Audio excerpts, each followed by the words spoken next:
Army act तरमीमी bill जा अहम नुक़्ता साम्हूं अची विया आहिनि। आर्मी एक्ट तरमीमी बिल जा अहम नुक़्ता साम्हूं अची विया आहिनि। बिल जे मतन मूजिबि वफ़ाक़ी हुकूमत चीफ ऑफ डिफेंस फोर्सेस जी सिफ़ारिश ते vice chief of army staff या deputy chief of army chief मुक़ररु कंदे बिल जे मतन मूजिबि वाइस ऑफ आर्मी चीफ पंहिंजा अख़्तियार ऐं फ़र्ज़ आर्मी चीफ जी हिदायतुनि ते सरअंजाम ॾींदो। बिल जे मतन मूजिबि वज़ीर आज़म आर्मी चीफ ऐं चीफ ऑफ डिफेंस फोर्सेस जी सिफ़ारिश ते 3 सालनि लाइ command of national strategic command जी मुक़ररी करे सघंदो। आर्मी एक्ट तरमीमी बिल जा अहम नुक़्ता साम्हूं अची विया आहिनि।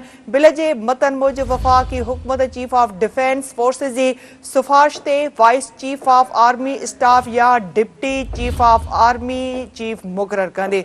इंतहाई अहम ख़बर नाज़रीन अवां सां शेयर कयूं पिया। आर्मी एक्ट तरमीमी बिल जा अहम नुक़्ता साम्हूं अची विया आहिनि। बिल जे मतन मूजिबि वफ़ाक़ी हुकूमत चीफ ऑफ डिफेंस फोर्सेस जी सिफ़ारिश ते vice chief of army staff या deputy chief of army chief मुक़ररु कंदो। आर्मी एक्ट तरमीमी बिल जा अहम नुक़्ता साम्हूं अची विया आहिनि। वधीक अपडेट्स लाइ असां राब्तो कयो आहे इस्लामाबाद में सीनियर सहाफ़ी तजज़िये निगार सिद्दीक़ साजिद सां। सिद्दीक़ साहब, आर्मी एक्ट तरमीमी ये जो आया है बिल, इसके अहम नुकात सामने आए हैं, इस हवाले से इस बिल में मज़ीद क्या कहा गया है, ये थोड़ा सा हमें बताइएगा। उसके मुताबिक जो है वो चीफ ऑफ डिफेंस फोर्सेस का जो ओहदा है वो भी आर्मी चीफ को दिया जाएगा, यानी कि जनरल सैयद आसिम मुनीर को। और जैसे ही ये कानून पास होगा, क्योंकि आज असम्बली ने इसको पास किया है, अब ये सेनेट में कल जाएगा, सेनेट इसको पास करेगी, सदर मुमलकत इसके ऊपर साइन करेंगे। तो सदर मुमलकत के साइन करते ही आर्मी एक्ट तरमीमी बिल जो है कानून का हिस्सा बन जाएगा। तो उसके बाद फिर वज़ीर आज़म शहबाज शरीफ एक नोटिफिकेशन जारी करेंगे जो कि चीफ ऑफ डिफेंस फोर्सेस का नोटिफिकेशन होगा, और उसके ओहदे की मुद्दत जो है वो 5 साल रखी गई है। और वो ओहदा उनका उस वक्त शुरू होगा जब जो है वो नोटिफिकेशन जारी होगा। लेकिन यहाँ पे एक चीज़ जो है उसकी मैं वजाहत कर दूँ कि जो आर्मी चीफ का ओहदा है वो भी चूँकि चीफ ऑफ डिफेंस फोर्सेस के पास ही होगा, तो लिहाजा उनकी जो ओहदे की मुद्दत आर्मी चीफ की भी होगी, और वो भी जो है वो उस दिन से ही शुरू हो जाएगी जिस दिन से जो है वो चीफ ऑफ डिफेंस फोर्सेस बने होंगे। यानी कि वो चीफ ऑफ आर्मी स्टाफ भी 2030 तक रहेंगे और आर्मी चीफ भी 2030 तक रहेंगे, और रैंक उनके साथ जो उनको दिया गया आला तरीन फील्ड मार्शल का जो रैंक है वो भी उनके पास जो है वो रहेगा।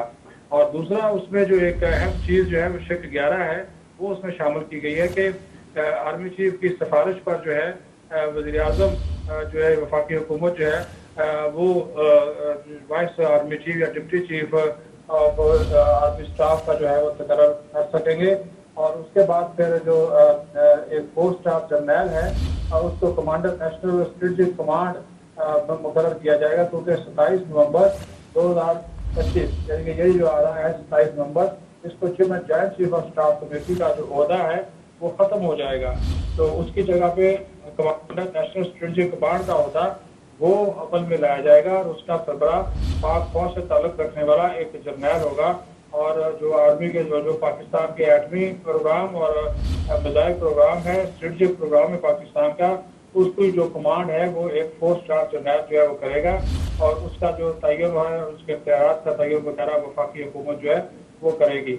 और उसके साथ साथ ये भी इसमें वाज़ेह तौर पर कर दिया गया है कि जो जिम्मेदारियाँ को तफवीज़ की जाएगी वो जिम्मेदारियाँ जो है वो अपने हवाले से अंजाम देंगे, जिसका इसमें इस एक्ट में जिक्र किया गया है। और फिर इस तरह की जितनी भी तकर्रियाँ और तैनातियाँ होंगी वो किसी अदालत में जो है वो चैलेंज नहीं की जा सकेगी।